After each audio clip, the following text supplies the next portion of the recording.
Hello everyone, and welcome back to Scary Interesting. In this video, we're going to go over two more of the worst disasters in history. I have to warn you, although these two accidents are completely different, they're both absolutely horrifying nightmare scenarios, probably some of the worst that have been covered on this channel. So, although the events in this video are fleeting and non-descriptive, they are still highly disturbing, so viewer discretion is strongly advised.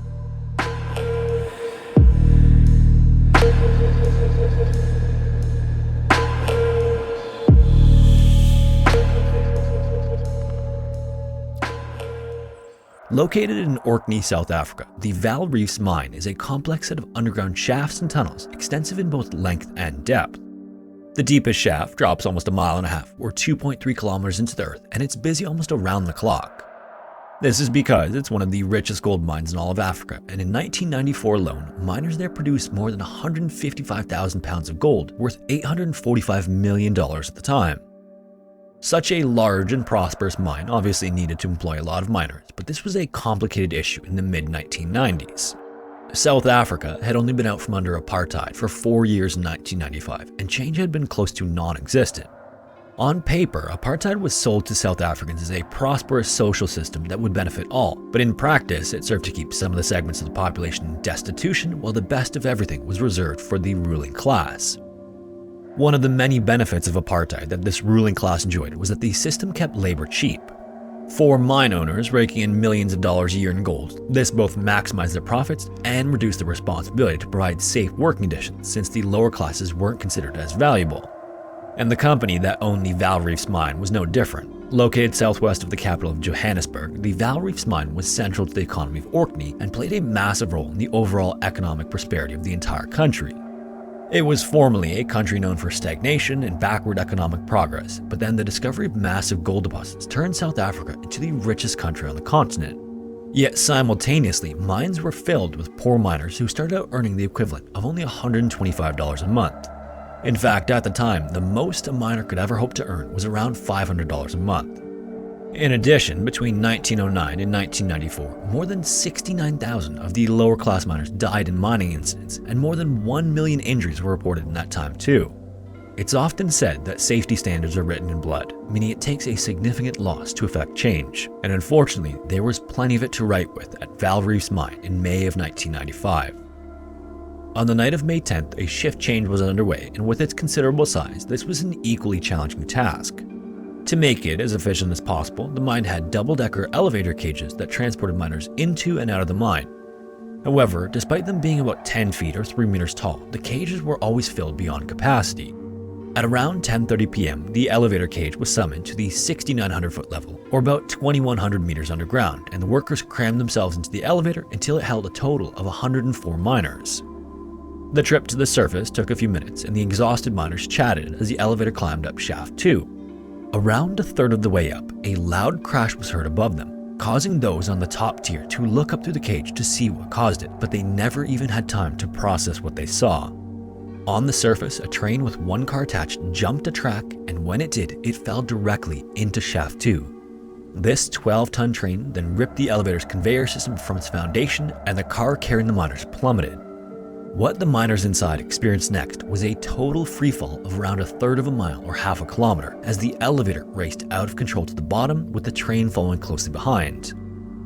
The force of the impact when the elevator hit the mine floor was more than enough to kill everyone inside, but any chance of survival was further compounded by the falling train, and all 104 of them were crushed in an instant. The elevator car was crumpled to smaller than half its original size, and this produced a gruesome scene beyond anything that anyone could have imagined. It was as if all the elevator occupants had become a single mass. In the moments after the crash, horns blared through the mine as it went into emergency mode, and the other 400 or so miners inside were evacuated. The scene outside was one of stunned disbelief. Unlike other mine accidents, no one rushed into the mine to rescue survivors. Those above ground already knew there wouldn't be anyone to rescue. Authorities were then notified, and police, medics, and mine officials started showing up, including a man named Koos Espak, who was the vice captain for the country's mine rescue services. Koos and his superior would be the first to go down and survey the scene, so they grabbed hard hats and stepped into one of the neighboring elevators. About halfway down, they noticed what felt like a rainy drizzle, only it wasn't coming from above them, and it grew stronger the lower they went. Horrifyingly, the ventilation system was recirculating the contents of the bottom of the mine shaft, so by the time they reached the floor, both were completely covered in it. That wasn't even remotely close to the most grisly thing they experienced that day though. At the accident scene, it was like the contents of the minecar had been vaporized and covered almost every surface at the bottom of the shaft. Koos later said that the silence he experienced at the top of the mine was nothing compared to the eerie quiet around the wreckage underground. After this initial survey, the recovery began, and Koos spent the next 61 hours collecting the remains to be transported to the surface. While that effort was underway, a government committee was formed to investigate the cause of the disaster, and it all started with the train. The rail system ran throughout the mine to transport miners and equipment laterally, keeping miners from having to hike for miles just to reach their work area on any particular day. Ore was also transported out through the rail system, so productivity relied heavily on the trains that ran through the tunnels.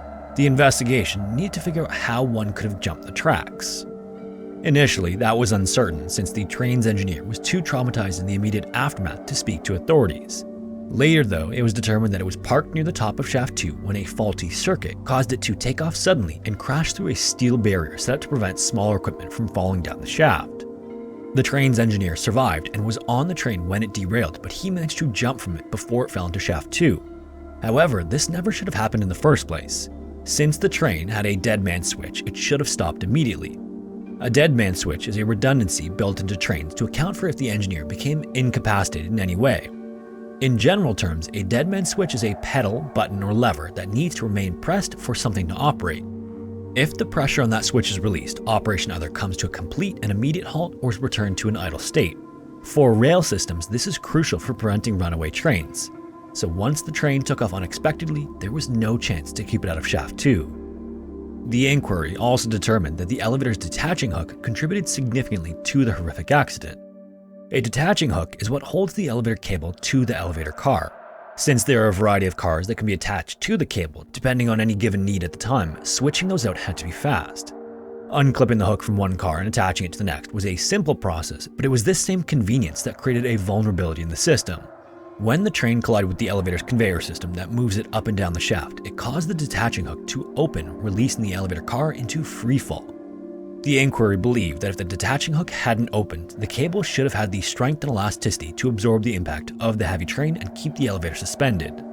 It's unknown if this would have saved all of the 104 lives lost that day, but the inquiry believed there would have been at least some survivors. In the eventually released inquiry report, the committee called for the mining company and several top managers to be prosecuted for culpable homicide. This is because, frustratingly, the inquiry found that a similar incident occurred at the mine 3 years earlier, but a major tragedy like the one that happened in 1995 was avoided. Then, in the aftermath of that close call, mine managers failed to make any changes that would have ensured the safety of the mine's workers. So in the end, both the individual mine managers and the company itself were found guilty of murder. The only silver lining of the disaster is that following it, there were significant changes in the mining industry as a result. It was the first major mining accident to occur in post-apartheid South Africa, and the difference from the most recent previous disaster was striking. In September of 1986, at the Kinross gold mine in South Africa, 177 mine workers were lost in an underground fire that filled the mine with noxious gas. Under apartheid, the National Union of Mine Workers, which represented the lower-class miners, was excluded from the investigation because the government found that the union was not an interested party. As a result, the union wasn't allowed to cross-examine witnesses during the inquiry into that disaster. Even worse, later, a memorial service was held that was attended by thousands, but the gathering was illegal under apartheid, and the government sent tanks and riot police to break it up. Unsurprisingly, the inquiry into that disaster found that the mine owner and management had no fault in causing it. Thankfully, during the Vaal Reefs mine disaster inquiry, the union was very much involved, and the tragedy brought about sweeping changes across the mining industry in South Africa. First, a new law was passed to make mine owners automatically guilty of homicide without trial unless they could prove that appropriate steps had been taken to prevent an accident. Unsurprisingly as well, suddenly there were state-of-the-art safety systems installed in mines, and proper protocol was put in place to protect miners and greatly improve working conditions. However, this disaster is still recognized as the worst elevator accident in history. In the early morning hours of January 15, 1919, Martin Cloherty was taking in how nice and quiet the streets of Boston were as he made his way down the sidewalk. The city always felt so peaceful that time of night, and he did his best to savor it whenever he walked home from a late night at work. Martin owned a saloon called the Pen and Pencil Club, which kept him on different hours than most of the rest of the city. When he reached his house, he climbed the stairs to his third-story bedroom, changed into his pajamas, and went to sleep for the night. For the same reason Martin was a late sleeper, he was also a late riser, but living in the busy North End, it was a wonder how he was able to sleep once the city woke up. But after years of operating on this schedule, he could sleep through just about anything. What happened that day, though, was not one of those things.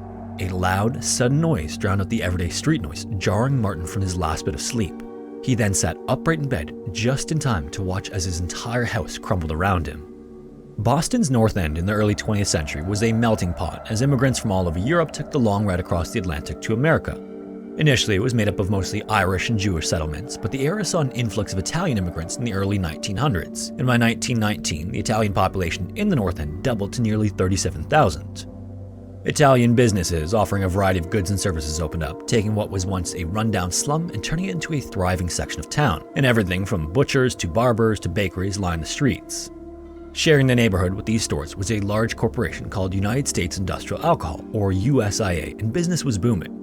World War I made the company a lot of money because there was a huge need for industrial alcohol, which was used in a variety of things, but especially explosives. Making this industrial alcohol required fermenting sugars, and one of the more practical ways to do this was molasses, which is a byproduct of sugarcane after it's been boiled to extract sugar. Molasses is the sticky residue that's left behind, and rather than discarded, it was sold as an ingredient in the production of baked goods, cattle feed, rum, and industrial alcohol. The USIA was therefore a big molasses customer because it was a primary ingredient in their production, so it would be transported into the North End in truckfuls. Then in 1915, a holding tank was built so the company could keep up with demand from World War I, and it towered over the city at 50 feet or 15 meters tall, making it a North End landmark. January 15th of that year was kind of a rare day in Boston. It was the middle of winter, right about when the cold can get pretty nasty, but that day it hit 45 Fahrenheit or 7 Celsius. As a result of this nice weather, more people were out in the streets trying to enjoy it while it was around. Then, at 12:40 that afternoon, a loud blast shot through the neighborhood as the tank at USIA tore open and unleashed a flood of molasses. This caused the release of 2.3 million gallons of molasses at once, creating a 40-foot wave that moved at 35 miles or 56 kilometers an hour. Before the North End even realized what the noise was, it was too late. The molasses wave then engulfed and swallowed people, horses, and carts, and even entire houses were knocked off their foundations and turned into rubble. On the top floor of his house, Martin's walls burst when the molasses hit. He was then thrown from his bed and into what was described by witnesses as a molasses tsunami. Somehow, he managed to keep his head above the molasses and locate his bed frame, which was quickly being carried down Commercial Street with him. In the chaos, he also managed to move through the liquid to his bed, which thankfully remained above the surface.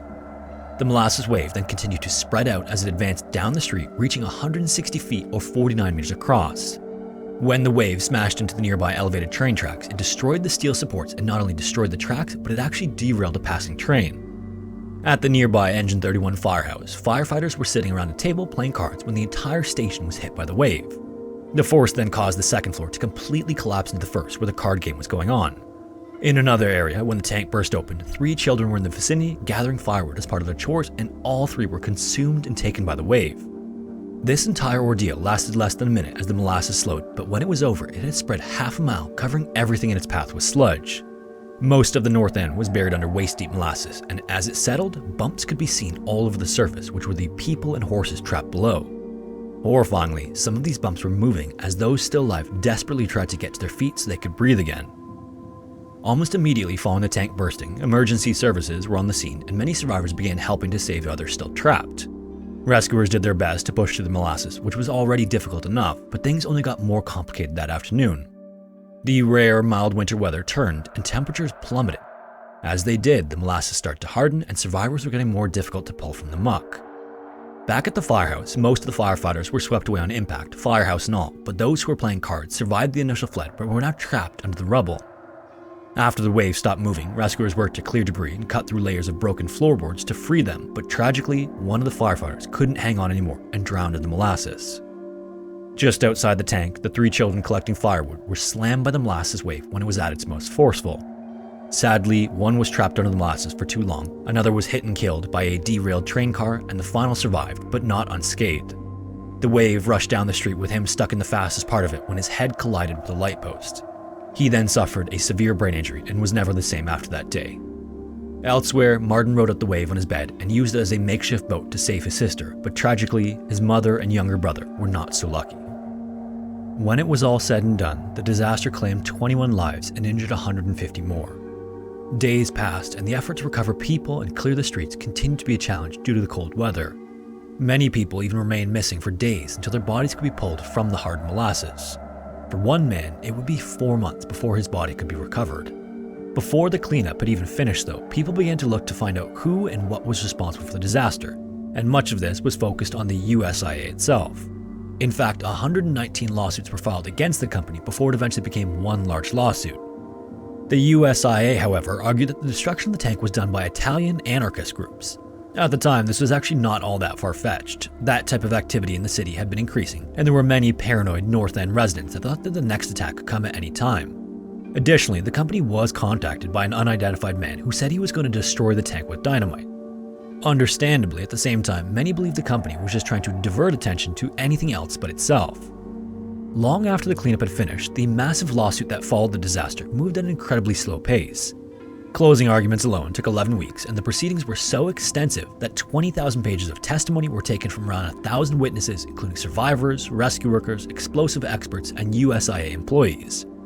However, in 1925, 5 years after the proceedings began, the court ruled that the USIA was responsible for the disaster and was ordered to pay family members $628,000 for damages. This is the equivalent of $11.3 million today. In the end, there was no indication that explosives were involved in the tank's destruction at any point in the investigation. There were several main causes determined, but all of them had to do with negligence on the part of the company. The first was the flawed steel used. Engineers knew that the steel was too thin and that the design of the rivets they chose put too much pressure on the rivet holes. Molasses is about 1.5 times denser than water, making it proportionally heavier too.